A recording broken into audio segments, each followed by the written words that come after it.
बघा माझ्या मस्तपैकी मिरची आणि आलू कापून घेतलेला आहे.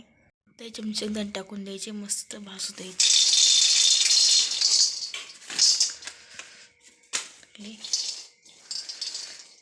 बघा शेंगदाणे मस्तपैकी भाजलेले आहेत. याला आपण मिक्सरमधून काढून घ्यायचं. आता साबुदाण्यासंग शेंगदाण्याचं पीठ मिक्स करायचं.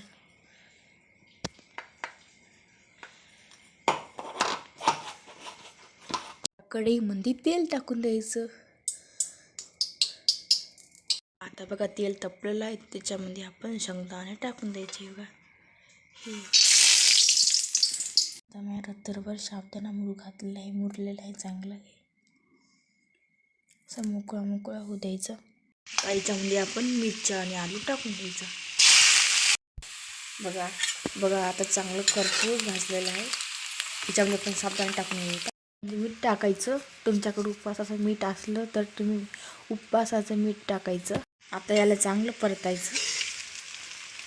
आणि बघा असं चांगलं परतून घ्यायचं. बघा आता आपला साबुदाणा झालेला आहे झणझणीत. प्लीज एक लाईक, शेअर अँड सबस्क्राईब.